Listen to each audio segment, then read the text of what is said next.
이번 사연은 시어머니의 막말 문자에 더한 막말로 답장을 보냈더니 시어머니가 며칠간 대성통곡을 했다는 사연인데요. 무슨 일이 있었던 걸까요? 함께 보시겠습니다. 안녕하세요. 결혼한 지 2년 정도 되었습니다. 얼마 전에 어머님과 싸운 일이 있어서 글 올려요. 저희 시어머니 정말 너무 말을 막 합니다. 결혼 전에 이런 일이 있었어요. 주말 오전에 신랑이 휴일 근무를 하고 마치는 시간에 맞춰서 신랑 집에 놀러 간 적이 있었어요. 신랑이 화장실에 잠시 들어간 사이에 시어머니는 너희들 어디서 만났냐고 해서 회사 앞에서 만났다고 했거든요. 그런데 시어머니는 얼굴이 갑자기 빨개지도록 소리를 지르면서 땡땡이 회사 안 가고 너희들 아침부터 데이트한 거 아니야? 어디서 거짓말을 해? 이렇게 뜬금없이 소리를 질렀습니다. 정말 어이없고 기가 막혀서 대꾸도 하지 못했네요. 사귀고 있을 때 시댁에 처음 인사하고 제육삼밥집에 가서 외식을 했던 적이 있었어요. 2달 뒤에 아가씨 남친이 인사를 왔는데 어머님이 상다리가 부러지게 음식을 차려내시더라고요. 제가 인사 간 날과는 비교가 많이 됐죠. 암튼 그날 시어머니는 저에게는 많이 먹으라는 말씀도 안 하시고 아가씨 남친에게만 상냥하게 대해주시더라고요. 일부러 저 보란 듯이요. 제가 주차하고 조금 늦게 집에 도착했는데 공주마마 오셨어요? 하고 비아냥대고 제가 아이보리색 원피스를 입었는데 조심스러워서 뭘 시키지도 못하겠다고 투덜대셨어요. 아마 저에게 설거지나 뒷정리를 시키려고 하셨는데 제 옷차림이 일하기에 적합하지 않다고 보신 것 같아요. 저는 그때 손님이었기 때문에 적극적으로 부엌 일을 떠맡을 생각은 없었거든요. 저희 엄마가 손님으로 갔을 때는 손님으로만 있으라고 하셨습니다. 상견례 때 저희 부모님 앞에서 땡땡이가 마음에 들지 않지만 우리 아들이 결혼한다고 하니 앞으로 잘 지내자고 하면서 저를 만난 후로 아들이 성당을 안 나가서 너무 속상하다는 말씀을 하셨습니다. 신랑은 그 당시 성당 다니는 것을 엄청 싫어했고 저를 만나서 성당에 못 가는 것이 아니라 주말 오전에 아르바이트를 하고 있어서 당연히 미사를 드리지 못했던 거였어요. 저희는 그때 신랑 알바 때문에 주말 오전에는 데이트도 하지 못하던 때였습니다. 근데 그걸 왜 저에게 뒤집어 씌우는지 이해할 수 없었습니다. 그리고 이건 나중에 한 이야기인데 저희 부모님 앞에서 제가 마음에 안 든다고 해도 그렇게 대놓고 말씀하시면 어떻게 하냐고 했더니 내 생각을 말도 못하냐면서 엄청 당당하시더라고요. 혹시 아들 가진 유세 부리셨냐고. 우리 오빠 상견례 할 때 우리 부모님은 안 그러셨다. 어머님은 예의라고 눈꼽만큼도 없으신 것 같다고 한마디 하기는 했습니다. 제 생일 겸 집들이를 할 때의 일이었습니다. 웬일로 어머님이 생일상을 차려주신다고 하셨는데 제가 좋은 말로 거절하고 제 손으로 준비했어요. 어머님이 차려준 밥 먹으면 내가 이만큼 고생했다고 억울해 하시는 스타일이라서 어머님은 손님으로만 오시는 게 나을 듯 해서 그런 거였어요. 저희 집에서 시댁이 1시간 반 정도 걸렸는데 집이 멀다고 데리러 올 거냐고 물어보셔서 저 임신 6개월이라 배 나오고 힘들어서 모시러 못 간다고 했더니 투덜거리면서 오셨어요. 제가 차린 음식을 쓱 훑어보시더니 입을 실룩거리면서 묘하게 비웃고는 이런 날에는 어떤 음식이 더 있어야 하고 이 음식은 맛을 이렇게 내야 하는 것이고 이런 식으로 쉴 새 없이 지적하시더라고요. 그래서 임신한 며느리가 힘들게 차린 건데 맛있게 잡수시라고 좋게 말씀드렸어요.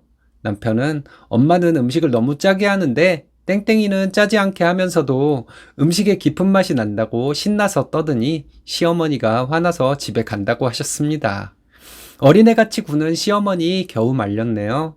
만삭 때 시댁에 갔는데 아무도 없었고 제가 너무 피곤해서 방에 들어가서 잤어요. 아침 7시부터 오후 4시까지 완전 밤잠을 잤네요. 어머님이 점심 식사 준비하시는데 못 일어났더니 제가 자고 있던 방에 오셔서 화를 내시더라고요. 넌 무슨 잠을 그렇게 많이 자니?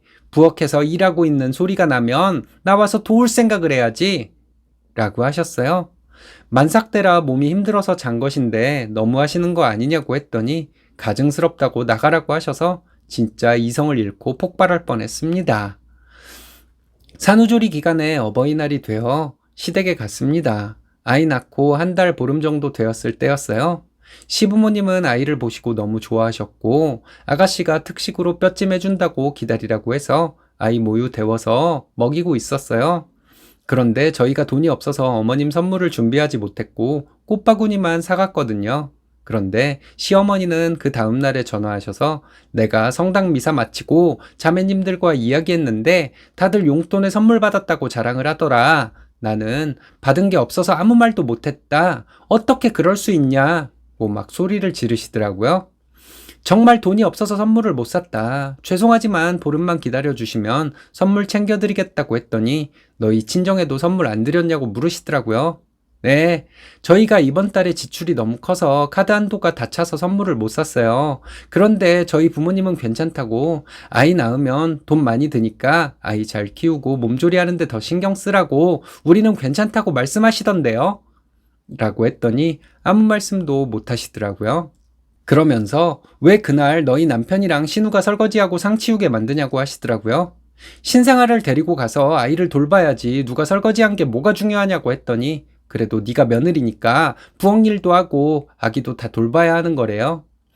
아이가 배고프다고 우는데 아이를 먼저 돌봐야죠. 어머님 진짜 너무하신다고. 제가 일 안 하는 게 아니라 아이 젖병 물리고 트림시키고 기저귀 갈고 있는 거 다 보셨으면서 언제 일을 하라는 거냐며. 어머님은 자는 애 귀엽다고 깨워서 울리시고는 이런 식으로 말씀하시는 거 정말 너무하는 거라고 했어요.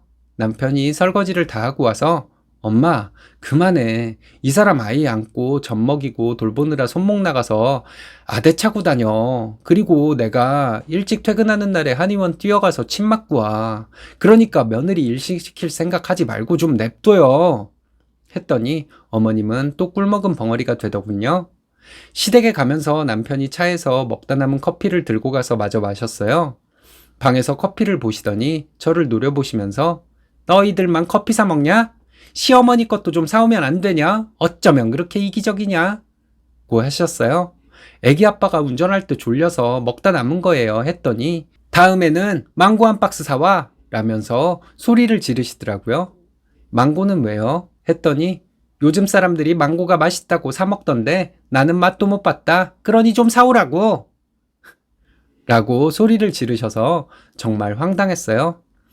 네, 사드릴게요. 그런데 어머님 집 앞에 있는 재래시장에서도 망고 팔던데 아가씨는 한 번도 안 사왔나 봐요? 했더니 갑자기 왜 내 딸을 끌어들이냐고 하시더라고요. 딸이 회사 다니면서 엄마가 드시고 싶어하는 과일도 안 사드리는 것 같아서 너무하다는 생각이 들어서 그런다 했어요. 과일은 아들이 사줘야 맛있다고 어이없는 말씀을 하셔서 그런 건 딸들이 챙겨요. 요즘 세상에 아들, 딸 구별 없어요. 이렇게 말했습니다. 저희가 이사를 가게 되어 너무 정신이 없어서 이사하기 일주일 전에 시어머니께 아이를 맡겼고 열흘간 봐주시기로 했거든요. 그런데 이사 이틀 전에 전화를 하셔서 너무 힘드니 아이 데려가라고 하시더라고요. 집에서 짐 정리하면서 버릴 것 버리고 너무 어수선해서 아이 데려갈 수 없다고 며칠만 좀 부탁드린다고 했더니 니네 엄마한테 갖다 맡기면 되잖아 라고 버럭 소리를 지르셨어요. 저희 엄마 오전 10시부터 4시까지 일하세요. 그런데 어린아이를 어떻게 봐주시나요? 이번에 열을 봐주시기로 해서 아이 맡기고 오면서 용돈도 드리고 온 상태거든요. 그러면서 내가 손주 때문에 너희 이삿날에 등산 모임을 못 간다고 투덜대시더라고요. 그래서 아이 맡기면서 스케줄 없냐고 미리 여쭤봤고 아이 잘 봐주신다고 해서 맡긴 건데 어머님 진짜 너무하신다고 했어요. 그리고 너네 엄마한테 갖다 맡기라는 말씀 너무 심하지 않냐고 어머님 막말 참는데도 한계가 있다고 했습니다. 어머님은 사과하고 싶을 때 사과할 거라고 버티셔서 그럼 이사가고 다시 이야기하자고 했어요. 이사하고 사흘 후에 아이를 데리러 가기로 했는데 어머님은 이사하는 날 오후에 전화를 하셨어요. 너희 이사했으니 데리고 가라고 하시더라고요. 안 된다고. 너무 정신없어서 정리한 뒤에 아이 데려올 수 있다고 조금만 참아달라고 했더니 너희만 새 집에 이사가서 살고 난 샘나 죽겠다고 하시는 거예요. 결국 질투였나 봐요. 아들이 이사하는 것마저도 질투하는 엄마란 사람. 며느리가 이유 없이 미워서겠죠.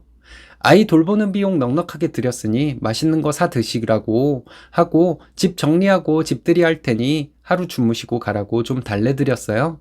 어머님이 집들이에 오셔서 집을 쓱 보시더니 너희만 이런 좋은 집에 살고 있는 거 나한테 평생 미안해하고 살라는 말씀을 하셨어요. 저희 반반 결혼했고 이 집에 이사 오느라 제 비상금 보탠 거 아시면서 그런 말씀을 하시길래 자식이 잘 사는 모습 보고 비꼬고 시세 많은 엄마는 처음 본다고 했어요. 세상 엄마들 대부분이 먹고 싶은 음식 안 먹고 남겼다가 자식 먹이는데 자식 잘 되는 꼴도 못 보는 어머님은 도대체 어떤 생각으로 사는 사람인지 모르겠다고 비난을 퍼부었습니다. 남편도 엄마 너무한다고 그만하시라고 했더니 어머님은 이사 선물로 사오신 휴지를 발로 차고 집으로 가셨어요. 어머님 오시면 깔아드리려고 새 이불이랑 베개도 사놨는데 무용지물이 되었지만 뭐 어쩌겠어요. 어머님이랑은 대화 자체가 안 되니까요. 그리고 2달이 지나 김장철이 되었어요. 저는 아이가 어려서 못 가고 남편이 가서 돕고 우리 김치는 안 받아도 된다고 했거든요. 남편은 작은 통 하나 받아왔고 아이 씻기고 자려고 하는데 어머님이 문자를 보내셨어요. 어차피 너희 김치는 해주려고 생각도 하지 않았다. 너는 왜 안 오냐? 시어머니가 김장을 하는데 와서 도와야지. 너 나랑 끝까지 해보겠다는 거냐? 저는 너무 화가 났지만 이럴 때는 무시가 정답이다 싶어서 답장을 보내지 않았어요. 보름이 지나고 아버님이 집으로 불러서 이야기를 하자고 해서 갔다가 결국 큰 싸움만 났었네요. 김장날 어머님이 보내신 문자를 본 후에 어머님 뵙기가 두려워졌다. 저는 며느리이기 전에 사람이다. 어머님의 변덕과 못 배운 티를 내는 말들 때문에 받은 상처가 깊어서 아직도 아물지 않았다고 했더니 어머님은 우리 싸가지 없고 영악한 며느님 무서워서 아무 말도 못하겠네요. 라고 비꼬셔서 대화하자고 만든 자리인데 이렇게 막말을 하시면 더 이상 대화를 할 수 없다고 했어요. 남편도 엄마는 며느리만 보면 히스테리 부리고 말을 못되게 해서 나에게도 상처가 된다. 안 그러셨으면 좋겠는데 앞으로 변화가 없으면 우리도 여기 오지 않겠다고 말했어요. 어머님은 내가 내 입으로 말도 못하냐며 씩씩거리고 있고 아버님은 분위기를 정리해 주려고 하셨어요. 아버님만 보면 잘 지내야지 하고 마음먹게 되는데 어머님만 보면 얼른 이 자리를 피해야겠다는 생각이 들어서 그날은 기분이 상한 채로 집으로 돌아왔어요. 그리고 저는 시어머니가 김장 때 보낸 문자에 대한 답장을 뒤늦게 보냈습니다. 김장 때 보내주신 문자에 이제 답장해요. 어차피 어머니 김치는 먹을 마음도 없었어요. 못된 어머니가 해주는 음식 뭐 넣었을 줄 알고 먹겠어요. 애가 어린데 김장하러 오라는 것은 작정하고 며느리 괴롭히는 거라서 안 갔어요. 어디 한번 해보시죠.